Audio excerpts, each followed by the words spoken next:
Luz, paz e bênção para você. Na paraxá de hoje, quero falar sobre o livro de Deuteronômio de um modo geral, não apenas uma porção do mesmo. Eu quero fazer uma comparação entre duas interpretações do livro. A primeira, uma interpretação moderna, também que tem algum fundamento e alguma relação com a interpretação da Cabalá, e a segunda é a interpretação de uma Bíblia fundamentalista do texto sagrado. Depois desta comparação, eu quero tirar as conclusões, quero analisar a relação da Cabalá com o fundamentalismo. Iniciemos então pela visão da Torá, publicada pela União do Judaísmo Reformista da América Latina. Tem um comentário moderno que incorpora a pesquisa acadêmica da chamada alta crítica. Segundo o comentário desta Torá, o livro de Deuteronômio é fruto de um processo longo e complexo de composição. O Deuteronômio, assim como toda a Torá, prestem atenção, é fruto de séculos de desenvolvimento, da fusão de fontes, de tradições, inicialmente transmitidas oralmente e depois postas por escrito. Ou seja, a Torá existiu inicialmente como uma tradição oral. Entre então os 5 livros da Torá, Deuteronômio é o único com um cenário histórico razoavelmente claro, e ele está ligado à reforma que o rei Josias desenvolveu, implementou no reino do ponto de vista religioso e espiritual, isso no ano de 621 antes da Era Comum. Esta reforma está narrada no Tanakh, na Bíblia do Velho Testamento cristão, em 2 Reis, capítulos 22 a 23. Com esta reforma, Josias centralizou o culto em Jerusalém e proibiu os sacrifícios nos chamados lugares altos. Buscou-se na descoberta de um livro chamado Livro do Ensinamento, provavelmente uma fonte primitiva do atual livro de Deuteronômio. Esse livro foi encontrado pelo sacerdote Uquias no templo e a partir daí passou por uma contínua adição, revisão e edição, tornando-se o livro que temos hoje, Deuteronômio. De formas que houve reformas anteriores, especialmente a do rei Ezequias, entre 715 e 687 antes da Era Comum, que também combateu a idolatria e tentou centralizar o culto. Porém, a queda de Samaria, capital do Reino do Norte, no ano de 721 antes da Era Comum, pode ter levado e influenciado que essas tradições nortistas foram para Jerusalém e assim influenciando o Deuteronômio de uma forma geral. Essas reformas religiosas estavam ligadas à resistência contra a Síria e à busca de independência política. A Síria era a potência hegemônica, aí em meados do século 8 antes da Era Comum. Após os governos de Menassés e Amon, no reino de Judá, que introduziram práticas idolátricas, o rei Josias aproveitou a fraqueza da Síria para implementar suas reformas. Eu lembro que Josias começou a governar com 8 anos de idade. Assim, o Deuteronômio é o único livro na Torá que legisla sobre a centralização do culto e a proibição da adoração de astros. Ele apresenta um estudo altamente retórico, exortativo, com frases repetitivas e ritmo poético. Há paralelos literários com o livro de Jeremias e os chamados primeiros profetas. Muitos estudiosos atribuem o livro e as obras correlatas, até em 2 Reis, a uma escola chamada deuteronômica, com objetivos teológicos próprios. Pode ter surgido em meios rurais, levitas ou cortesãos, influenciado pela linguagem de sabedoria das elites.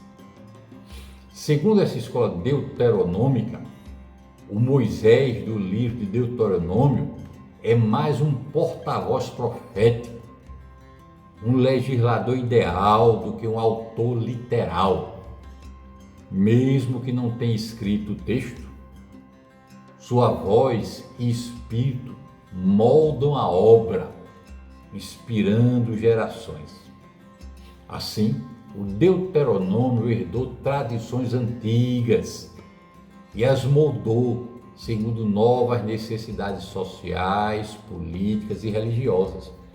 Uma tradição que vinha oralmente e que foi consubstanciada por escrito nesta época. Essa centralização do culto, a ênfase na fidelidade exclusiva a Adonai e o chamado constante à obediência expressam tanto preocupações espirituais quanto uma estratégia para a sobrevivência nacional. Assim, na visão do judaísmo reformista, que está no comentário aqui desta obra, o Deuteronômio é fruto de séculos de desenvolvimento, unindo fontes e tradições com influências orais e escritas. Atribui-se sua forma final a um processo editorial ligado a essa reforma do rei Josias, iniciada no ano 621 antes da Era Comum, com possíveis antecedentes na reforma do rei Ezequias e na herança do Reino do Norte, que foi destruído e as tribos dispersas no ano 721, portanto 100 anos antes da reforma. Nesta perspectiva, Moisés é visto como figura inspiradora, não como autor literal. Sua voz e espírito moldam a mensagem, mas o texto é histórico e teologicamente condicionado por estas circunstâncias políticas, sociais, religiosas. Agora eu vou mostrar para vocês a visão da Bíblia de Genebra, uma Bíblia fundamentalista que eu tenho já há 26 anos. A perspectiva fundamentalista, exarada aqui, afirma que Moisés escreveu o livro pouco antes de sua morte, no ano 1406 antes da Era Comum, com exceção de pequenas adições posteriores, como seu obituário, que obviamente não foi escrito por ele, mas por Josué, que o seguiu. Essa Bíblia então reconhece que há debates acadêmicos, aqui no comentário reconhece que há debates acadêmicos, mas rejeita a hipótese da autoria tardia, conforme eu apresentei anteriormente, considerando que as descrições e o estilo são compatíveis com a época mosaica, a época que Moisés viveu. Considera que não há evidências conclusivas para negar a autoria de Moisés do livro de Deuteronômio e do Pentateuco como um todo.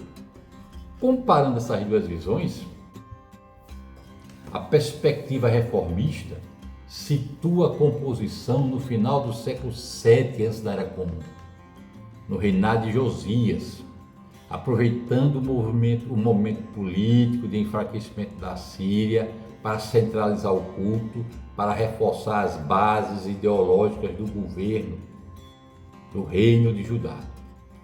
Enxerga o livro do ensinamento encontrado por Ilquias como o núcleo inicial do Deuteronômio, expandido e editado ao longo do tempo. Valoriza a arqueologia, os achados arqueológicos e a alta crítica, o estudo acadêmico do texto, para datar e contextualizar o livro de Deuteronômio e os acontecimentos ali narrados. Por sua vez, a perspectiva fundamentalista data o livro na época de Moisés, ligando-o diretamente ao contexto do Êxodo e a entrada em Canaã. Embora reconheça que alguns críticos situem a escrita no tempo de Josias, rejeita a conclusão e mantém que o pano de fundo histórico é compatível com a liderança mosaica.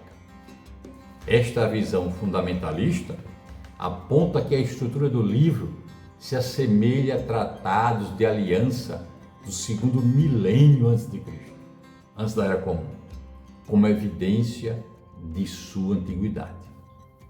O método de leitura do judaísmo reformista aplica a alta crítica, os estudos acadêmicos, a alta crítica textual, essa hipótese documentária,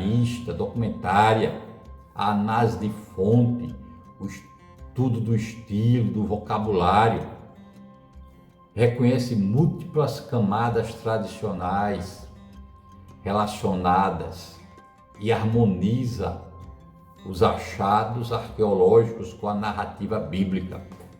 Existem muitas pesquisas arqueológicas sobre esses momentos, das origens do povo de Israel, do Êxodo, e nós vamos ver os detalhes. Essa visão, então, considera o texto como produto humano inspirado, aberto à reinterpretação à luz da história. Porém, o método de leitura fundamentalista baseia-se na interpretação literal e na harmonia interna da Bíblia como critério central. Não aceita múltiplas camadas redacionais que alterem a autoria mosaica. Vê Moisés como legislador e autor, com apenas pequenas atualizações posteriores. A teologia e propósito reformista destaca que o Deuteronômio molda tradições antigas para responder às necessidades políticas e espirituais de sua época, políticas e religiosas de sua época. Enfatiza a centralização do culto e a fidelidade exclusiva a Adonai e a renovação espiritual como estratégias de sobrevivência nacional. É uma interpretação com uma fundamentação histórica muito forte. Nesta interpretação, nesta visão teológica, Moisés é símbolo e arquétipo, não o autor histórico direto que escreveu de próprio punho. Por sua vez, a teologia e propósito fundamentalista vê o livro como registro literal das últimas palavras e leis de Moisés, com autoridade direta de Deus. Esta perspectiva considera as exortações e leis como atemporais, vinculando o texto diretamente à revelação original. O objetivo central é a obediência à aliança mosaica, como fundamento da vida espiritual e nacional do povo do reino de Judá naquela época. Esse contraste que eu estou fazendo aqui mostra que, enquanto a leitura fundamentalista congela o texto no passado e o trata como produto acabado, a leitura acadêmica e reformista vê o texto como um processo vivo, marcado por contextos históricos e redacionais diversos, em um processo de evolução. Por sua vez, a Cabala, ela pode dialogar com essa segunda visão, pois a Cabalá também entende que a revelação se manifesta em camadas e que cada geração recebe novas luzes, surgindo então a nova leitura. Enquanto o fundamentalismo rejeita qualquer ampliação, qualquer atualização do sentido, novas luzes, então veja, depois desta comparação e mostra essas diferenças, depois desta introdução, né, mostrando, na verdade, enormes discrepâncias, né, na compreensão da autoria do livro de Deuteronômio, do significado de revelação, né, entre essa interpretação do reformismo judaico, que obviamente dialoga com a Cabalá, e a interpretação fundamentalista cristã, conforme nessa Bíblia. Agora eu quero ampliar o foco de minha análise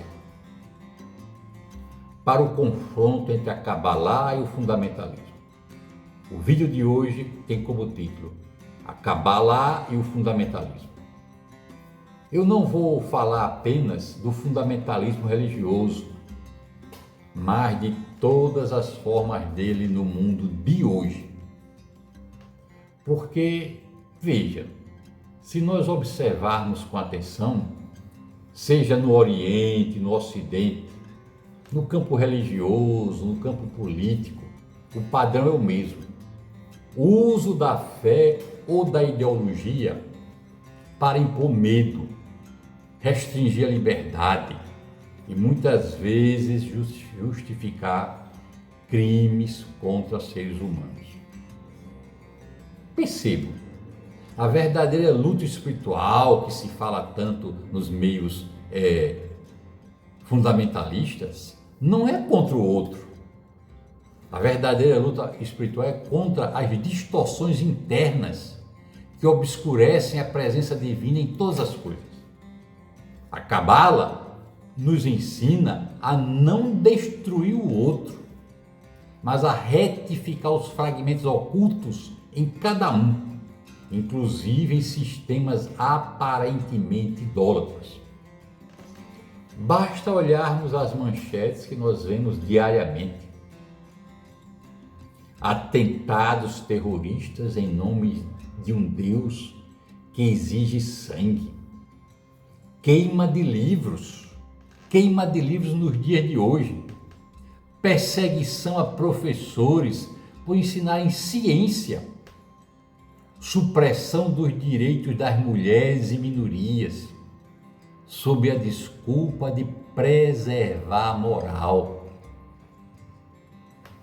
Perseguições contra outras religiões, ou mesmo contra diferentes interpretações da própria fé. Observem isto, no interior, né, na vivência das diversas correntes fundamentalistas, de todas as versões religiosas.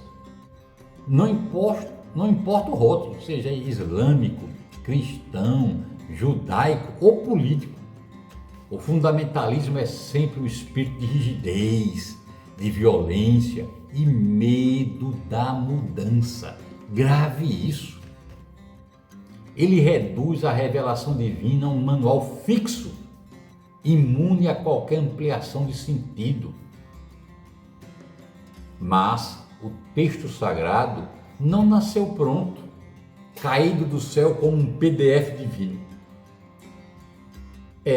Aplicando para os dias de hoje, né, a comparação.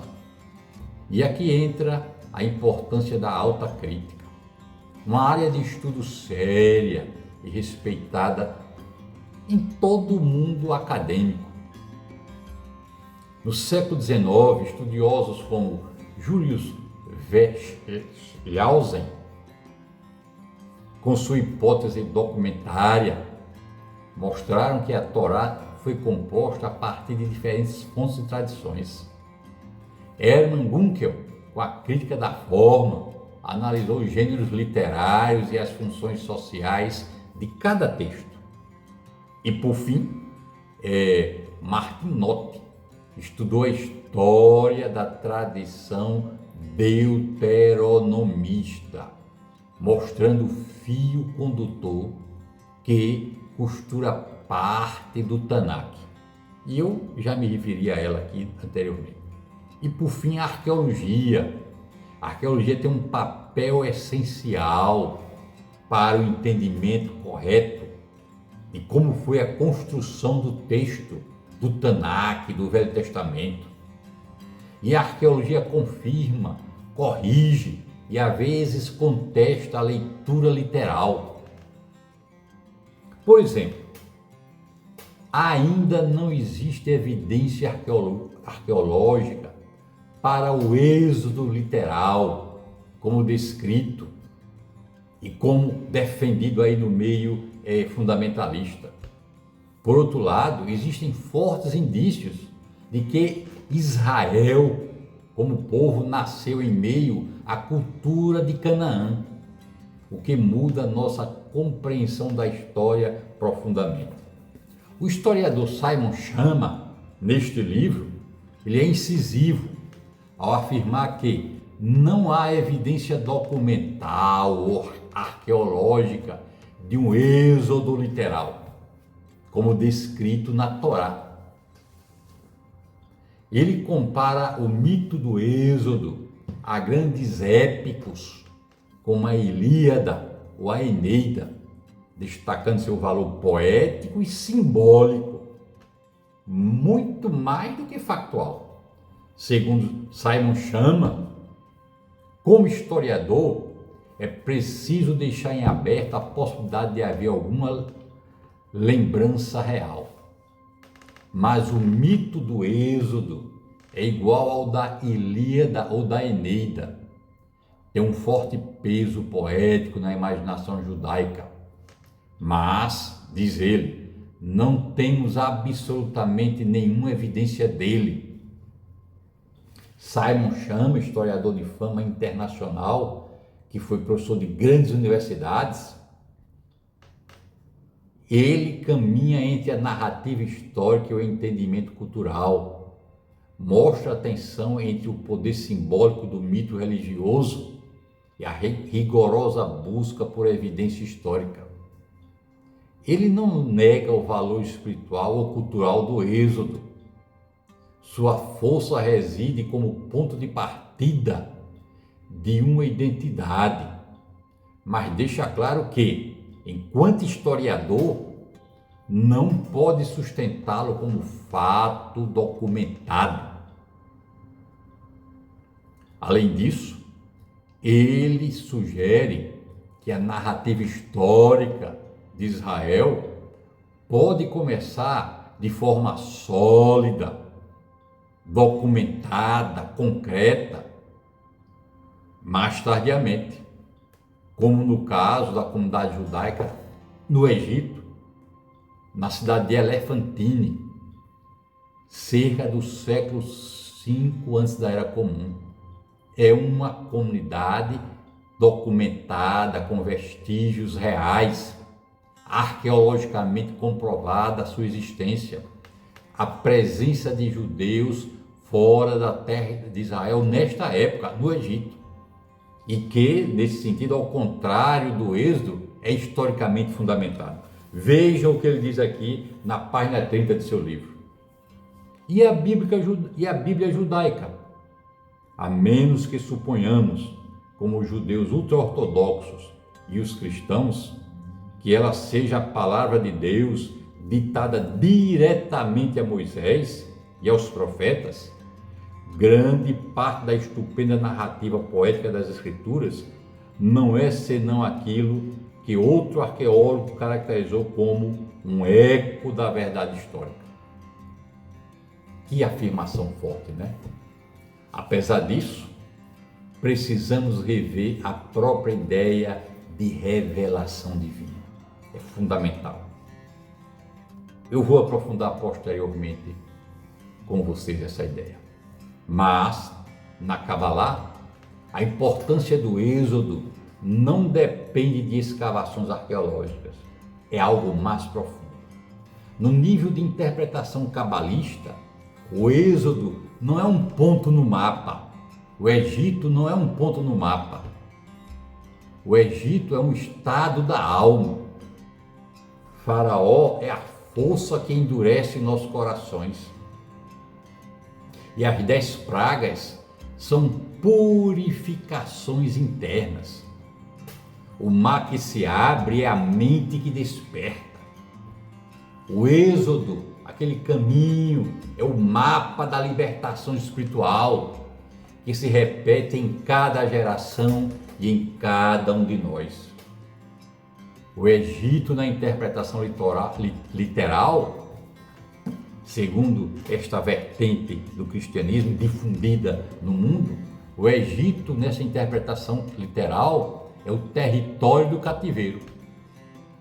Na interpretação da Cabalá, é o lugar de estreiteza, prisão interior da alma.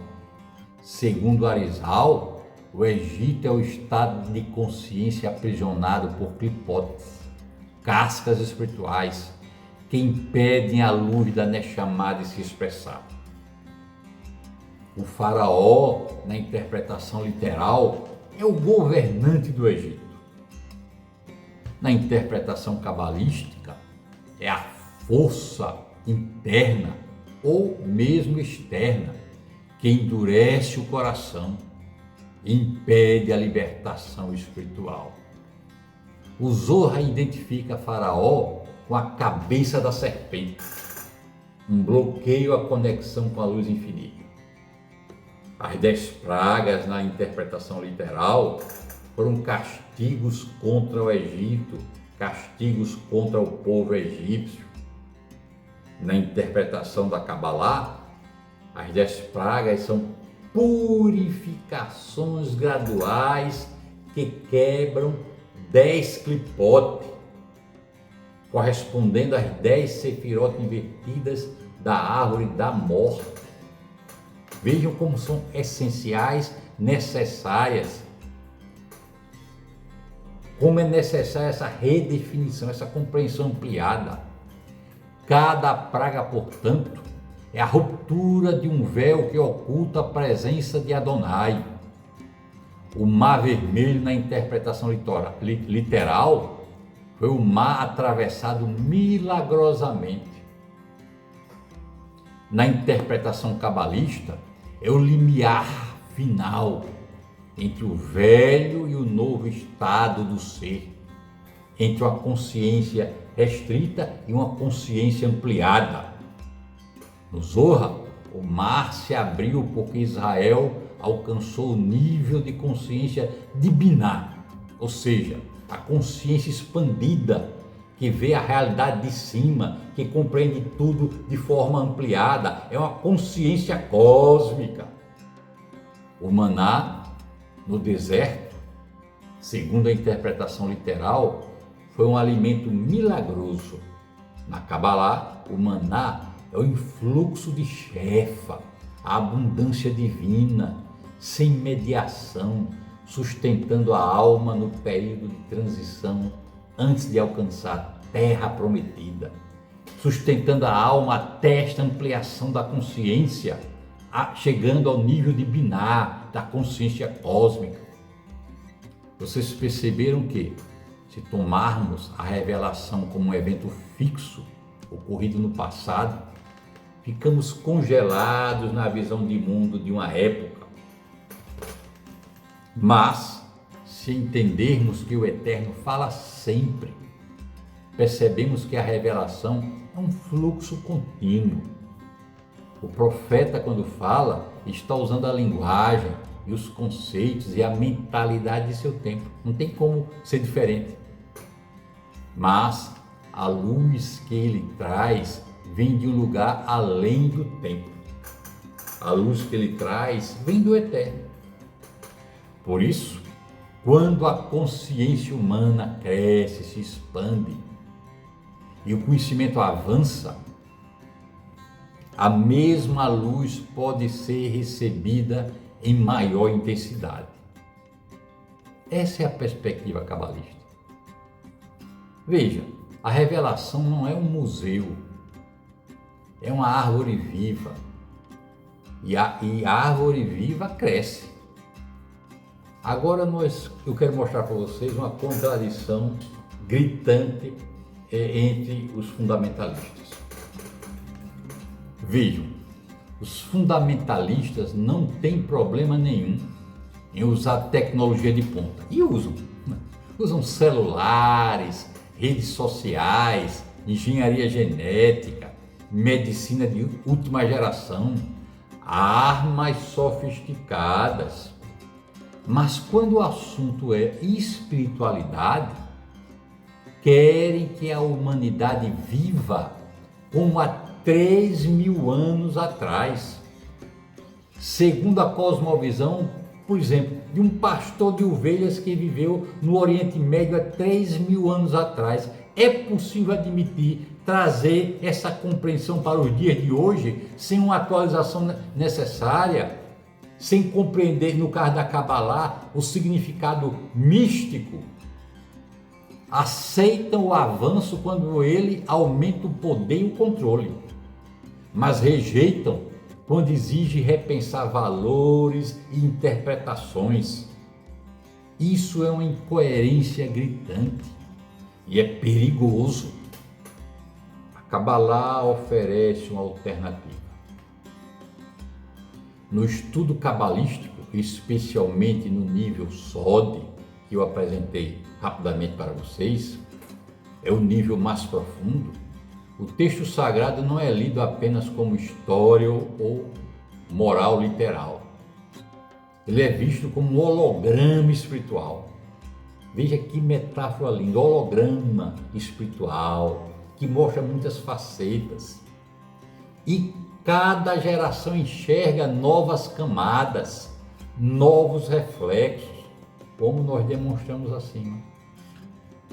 A interpretação cabalista não ignora a crítica acadêmica, conforme eu mostrei aqui, a crítica acadêmica. Ela a integra, vai mais além, busca o que o texto está dizendo à alma nos dias de hoje. Para o cabalista, a revelação não parou no Sinai.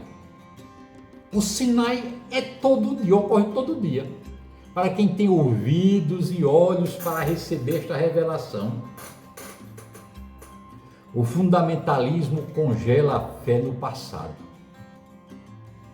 A Cabala nos convida a sair e subir a montanha para receber o mesmo fogo divino de forma nova, adequada à consciência de hoje. De formas que eu desejo que nós possamos deixar de usar a fé como arma e usá-la como ponte. E que a luz do Eterno continue expandindo nossas mentes, nossas consciências, nosso coração. Para que esta revelação nunca seja aprisionada, mas se torne cada dia mais viva. Na próxima semana eu retorno com mais uma reflexão a partir da leitura do Torá, ou mesmo do Tanakh. Uma leitura com a perspectiva acadêmica, com a perspectiva cabalista. E por favor, se você ainda não está inscrito no meu canal Meditações Marranas, inscreva-se.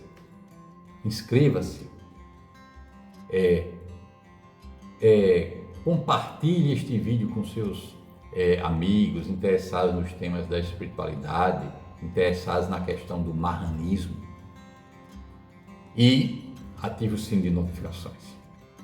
Shabbat Shalom a todos e a todas.